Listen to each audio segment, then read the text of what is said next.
The harsh winter rain pounded against Olivia Mitchell's cracked phone screen as her trembling fingers typed out a desperate message.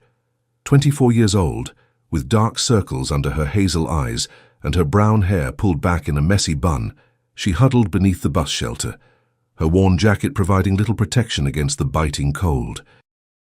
Her apartment's heat had been shut off yesterday, and the twins, her precious 6-month-old boys, were staying with her elderly neighbor while she worked double shifts at the diner.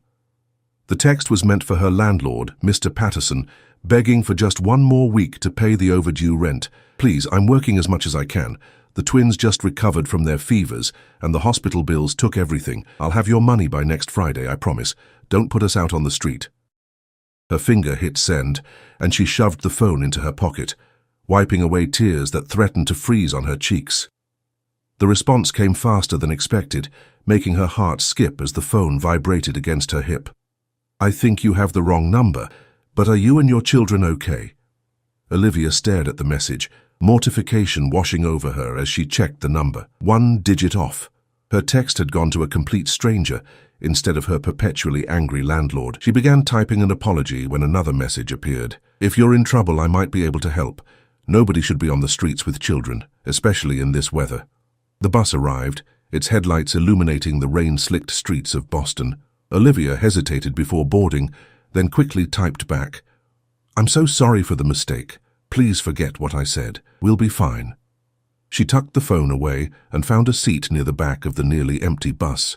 The 40-minute ride to her second job as an evening office cleaner at Morrison Enterprises would give her time to figure out how to approach Mr. Patterson in person tomorrow. As the city lights blurred through the rain-streaked window, her phone buzzed again.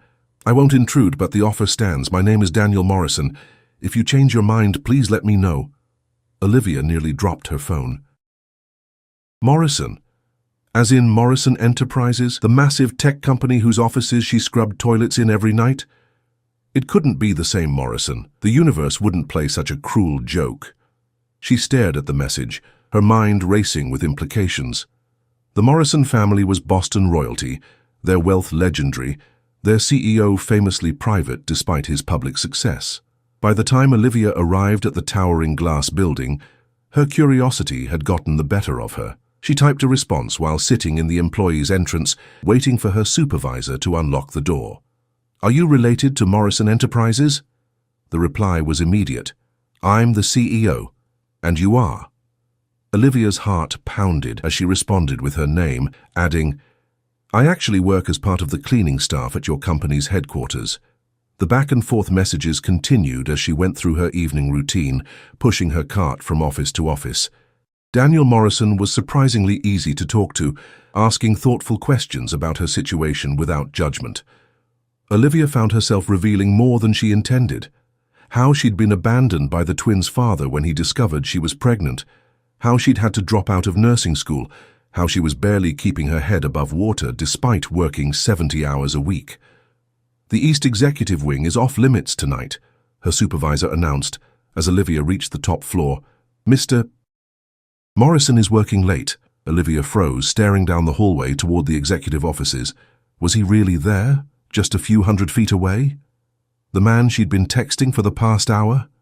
She nodded acknowledgement to her supervisor and turned her cart toward the West Wing, her phone burning in her pocket. Another message arrived. "Are you working in the building now?" Her fingers hovered over the screen. Should she admit it? What could possibly come from this strange connection?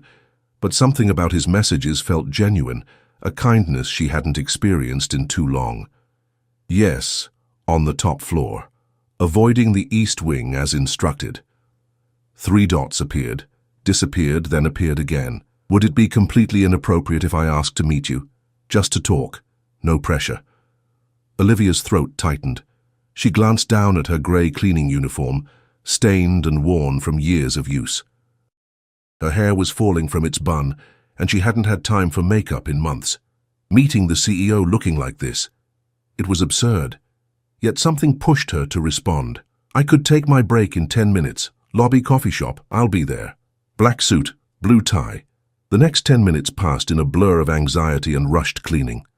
Olivia tried to make herself presentable in the employee bathroom, splashing water on her face and attempting to tame her hair. It was hopeless. She looked exactly like what she was, an exhausted single mother working herself to the bone. When she entered the lobby coffee shop, it was almost empty at this late hour. And then she saw him. Daniel Morrison was instantly recognizable from the company photos, tall with broad shoulders and a confident posture. Dark hair peppered with distinguished grey at the temples, but the photos hadn't captured the warmth in his blue eyes or the gentle smile that appeared when he spotted her. "Olivia?" he asked, standing as she approached. She nodded, suddenly unable to speak, acutely aware of the vast gulf between them. Him in his perfectly tailored suit that probably cost more than her monthly rent, her in her faded uniform. "Please sit. I ordered you a coffee. I hope that's okay." "Thank you," she managed, sliding into the chair opposite him. "I'm sorry about that text earlier. I can't believe I bothered the CEO with my problems." Daniel shook his head. "Don't apologize. Sometimes the universe makes mistakes that aren't mistakes at all." He paused, studying her face with an intensity that made her both uncomfortable and strangely seen. "Tell me about your twins." The genuine interest in his voice broke through her defenses. Soon Olivia was showing him pictures on her phone, Jacob and Nathan, with their matching dimples and different-colored eyes, one blue and one green for each boy. "They're beautiful," Daniel said softly. "And they're lucky to have a mother who works so hard for them."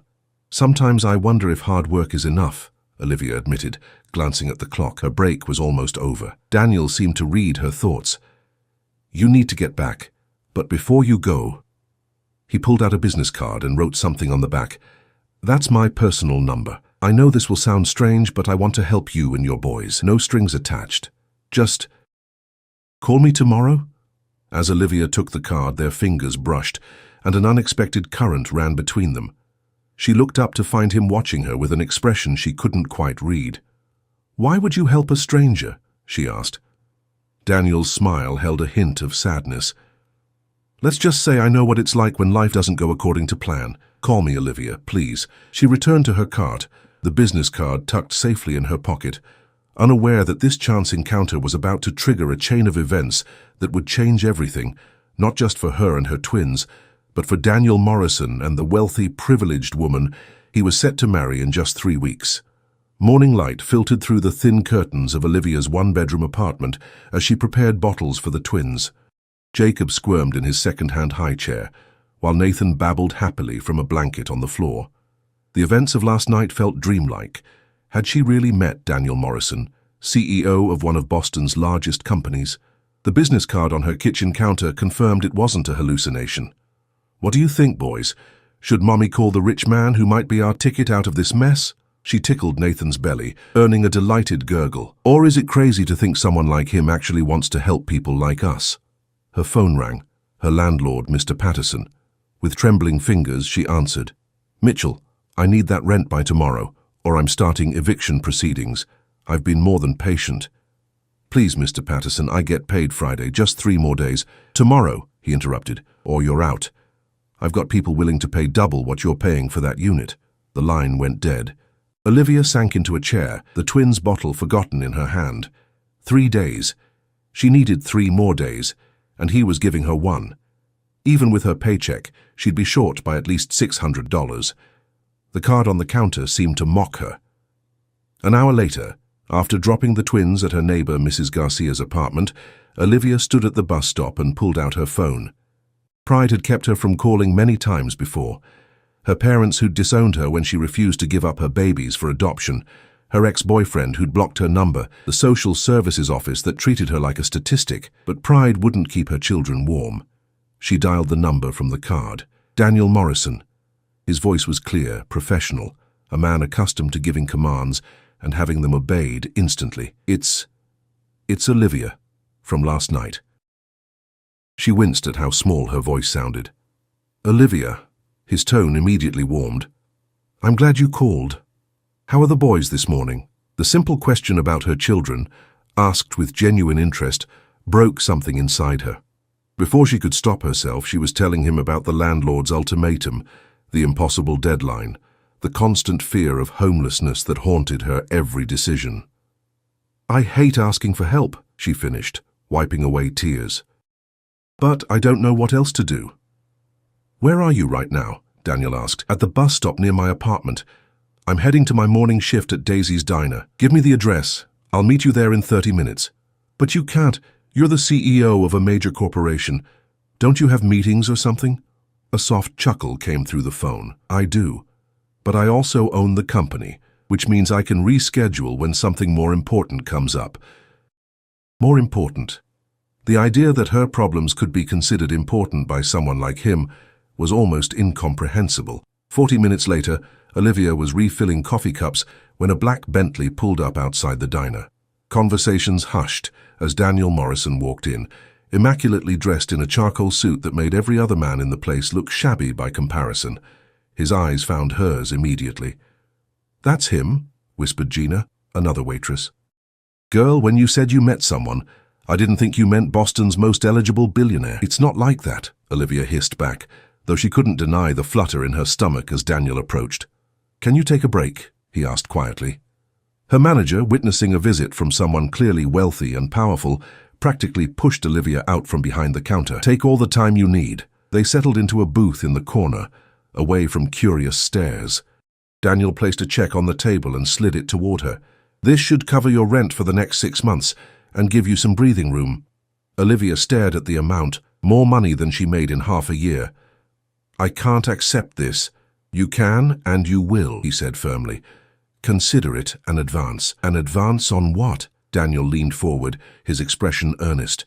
"I have a proposition for you. My personal assistant quit unexpectedly last week. The position pays well, includes benefits, and would allow you more stable hours for your children."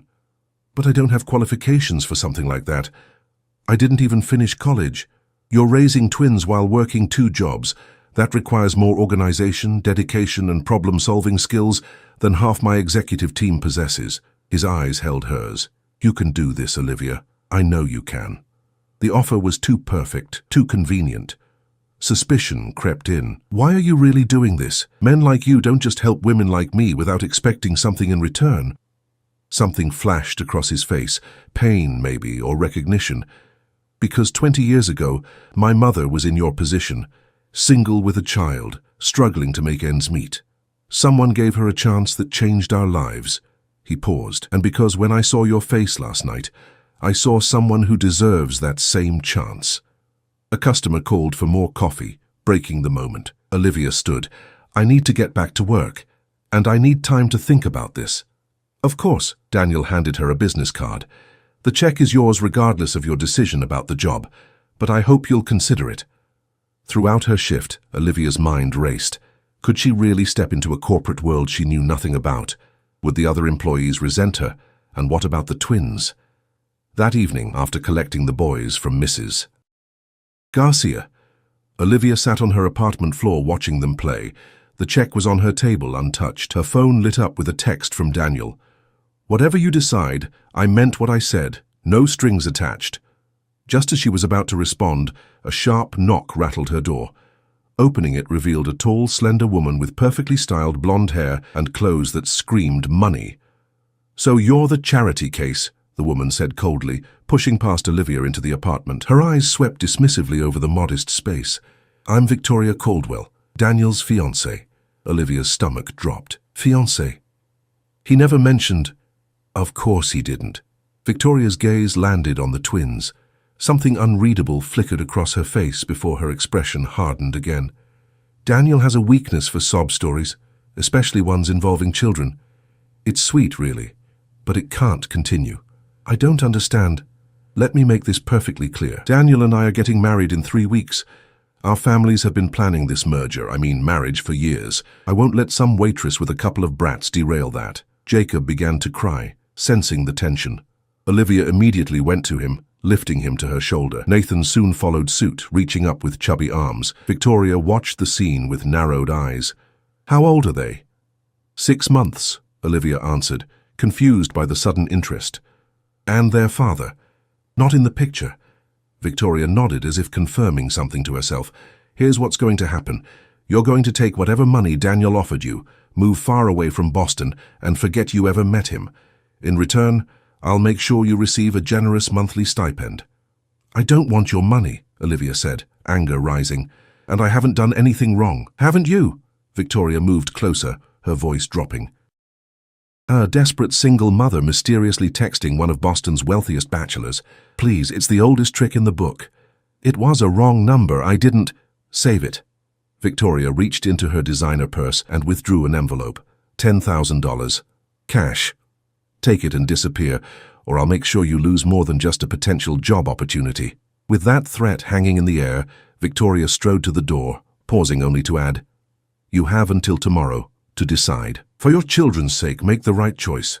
The door closed behind her, leaving Olivia stunned, clutching her twins to her chest as she wondered how her simple wrong number had escalated into what felt like a scene from some twisted soap opera. And why had Victoria been so fixated on the twins' age? Olivia barely slept that night, Victoria's threats and Daniel's offer circling in her mind like opposing storms. By morning, she'd made her decision. She deposited Daniel's check, enough to cover rent and give her breathing room, but texted him declining the job offer, claiming it wasn't the right fit for her family. She didn't mention Victoria's visit. His response was immediate. I understand, but I'm disappointed. Can we talk in person before you make your final decision? She agreed to meet him during her lunch break at a small park near the diner.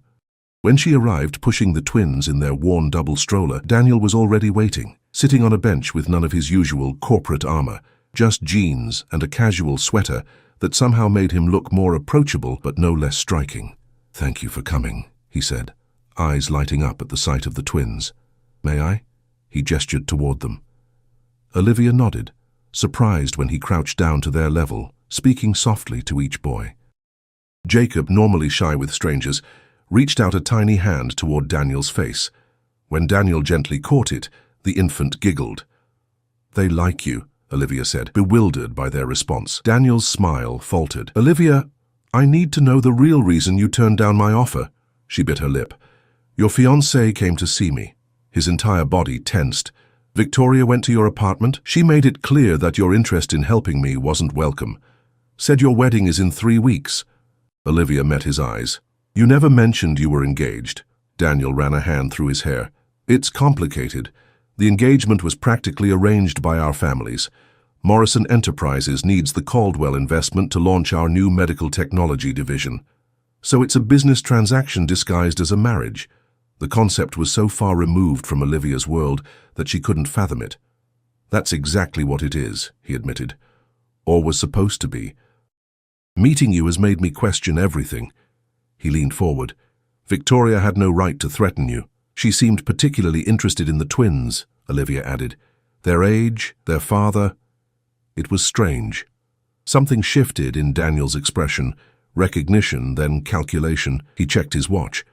I need to handle something. Can I come by your apartment tonight, around 8? There's more to discuss, and I'd prefer not to do it in public.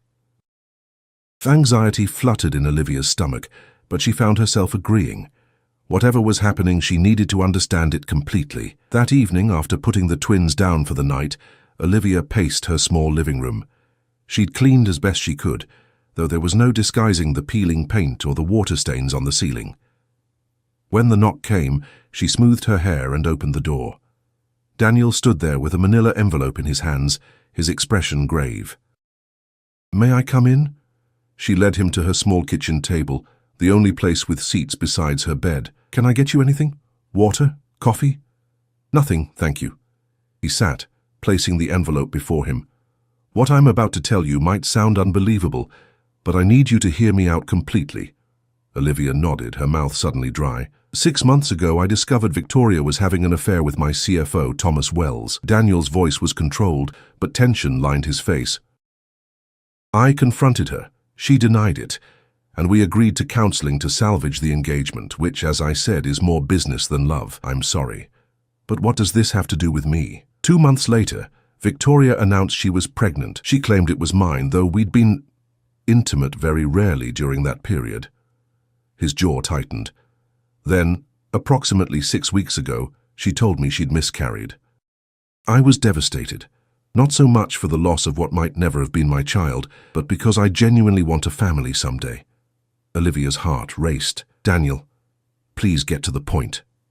He opened the envelope, and withdrew several photographs. These were taken 6 months ago. Victoria leaving a private hospital in Switzerland, known for handling discreet births for wealthy clients. The images showed Victoria, partially disguised in sunglasses and a scarf, being helped into a car. The date stamp confirmed it was exactly 6 months earlier. She didn't miscarry, Daniel said quietly.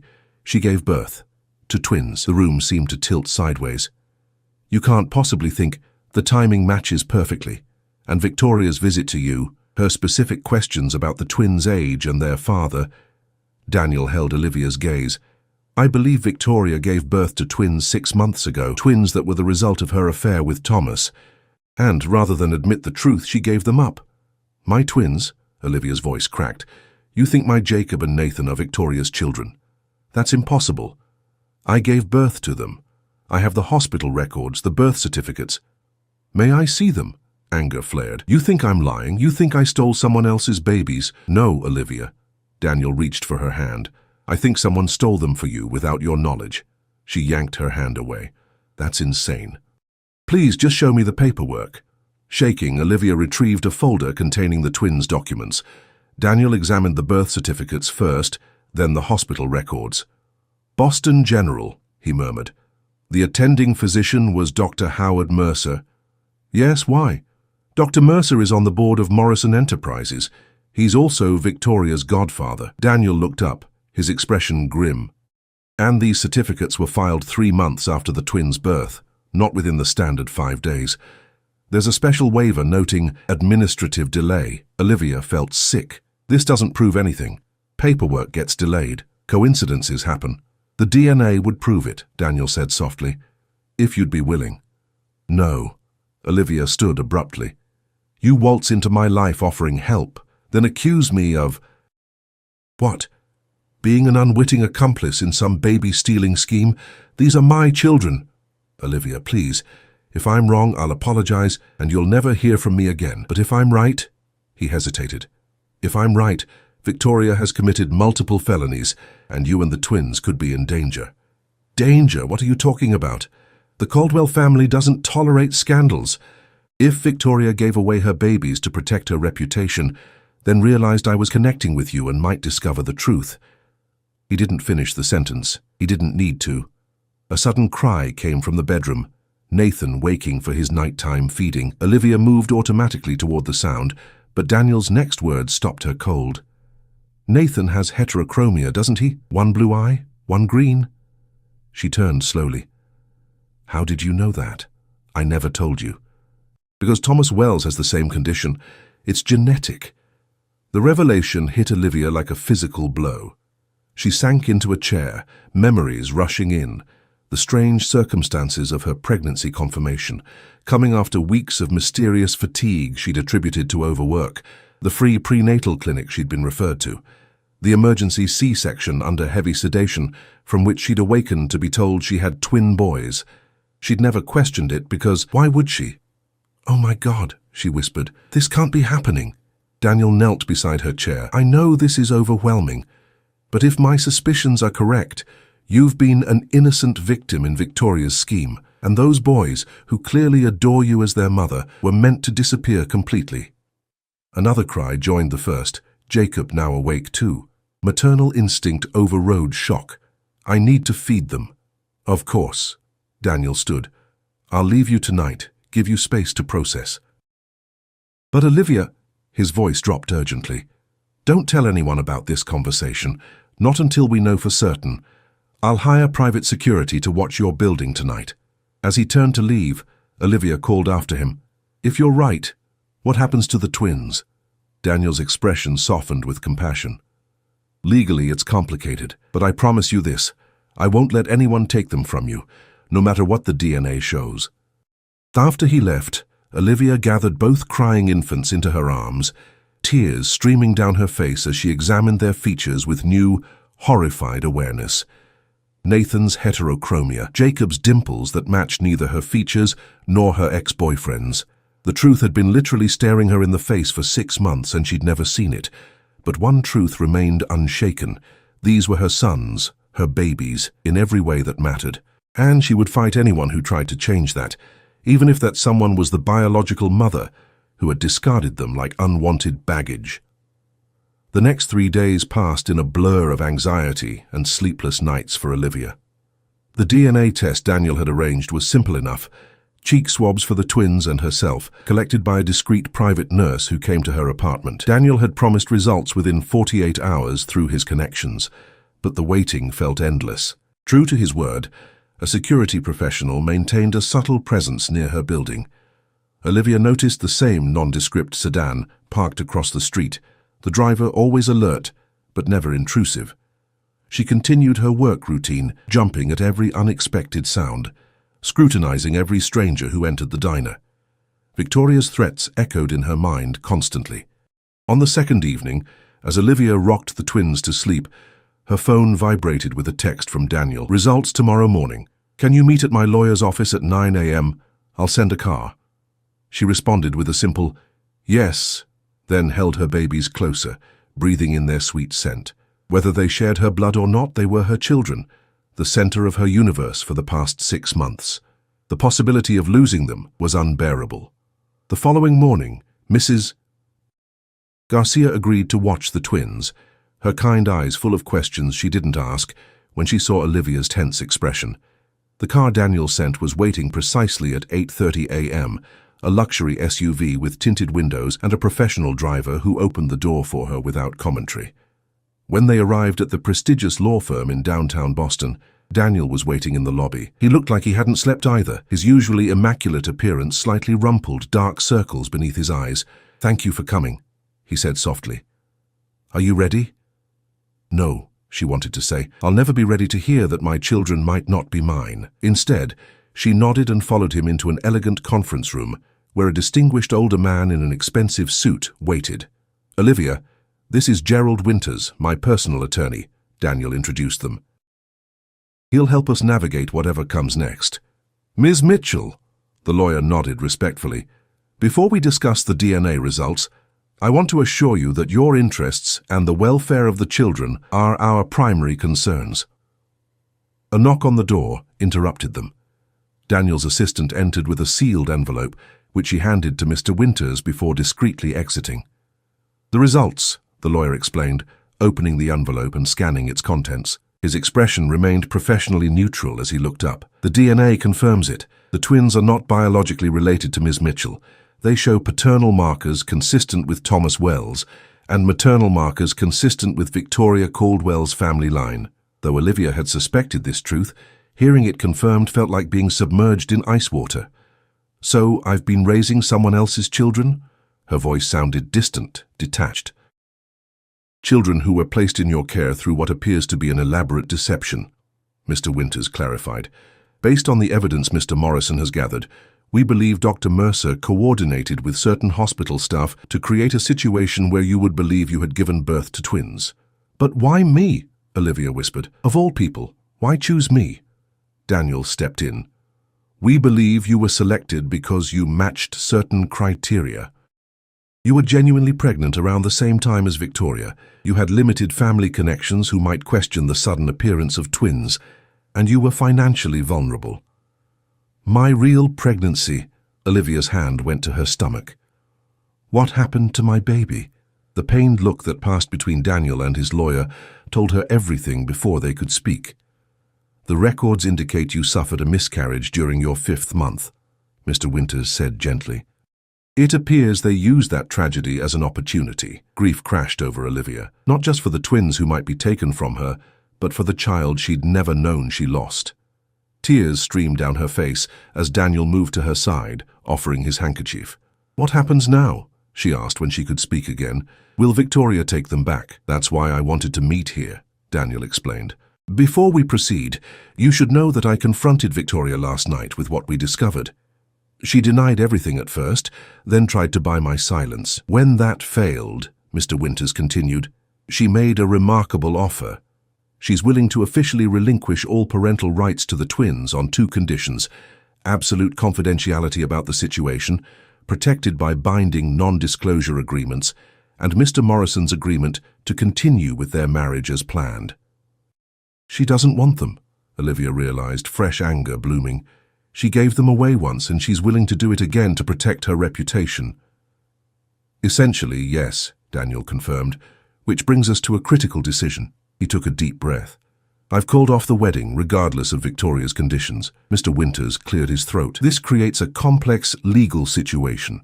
Without the biological mother's cooperation, establishing your legal rights to the twins becomes more challenging, Ms. Mitchell. I'll fight for them, Olivia declared. Whatever it takes. You won't have to fight alone, Daniel said, his voice firm.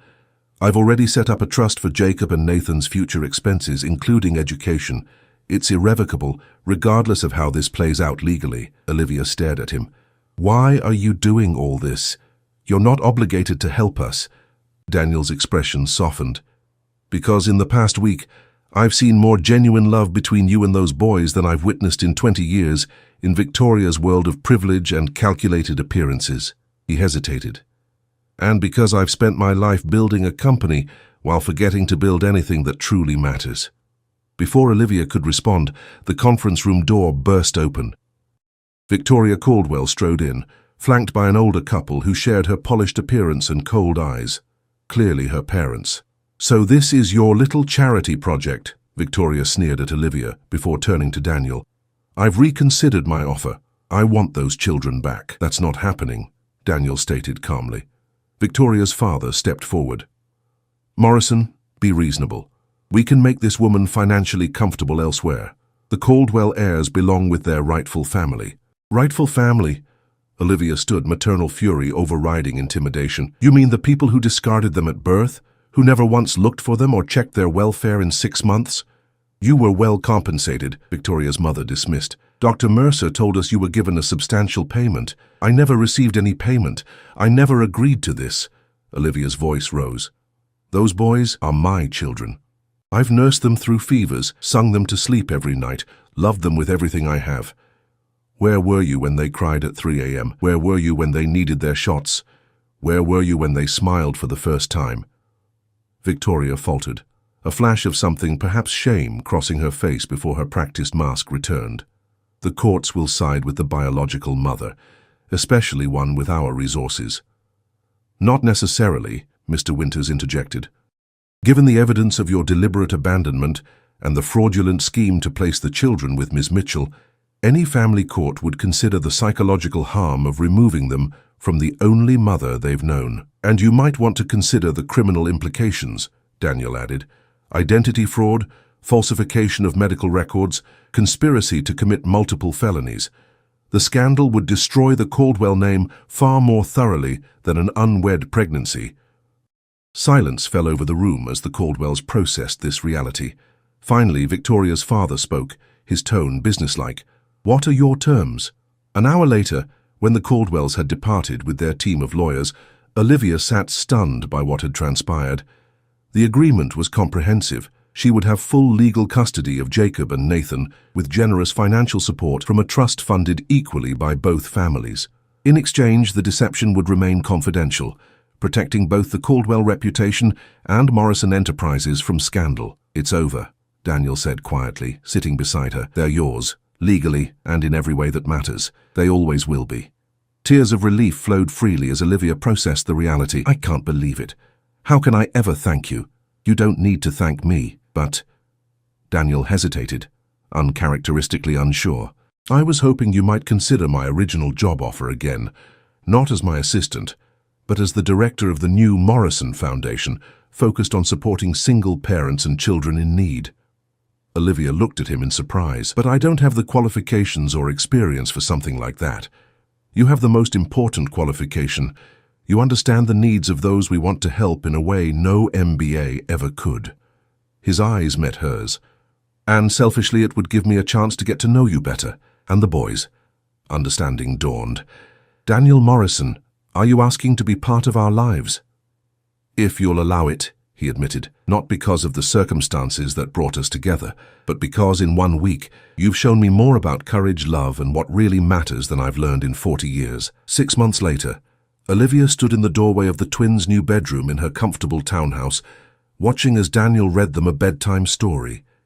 His deep voice changed for each character, drawing delighted giggles from both boys, who now recognized him as a constant, loving presence in their lives. When he finished the story and tucked them in, he joined Olivia in the hallway, slipping his arm around her waist. "They're getting so big," he murmured. "They are," she agreed, leaning into his embrace. "I applied for the nursing program today. With the foundation work during the day and classes at night, it'll be challenging, but worth it."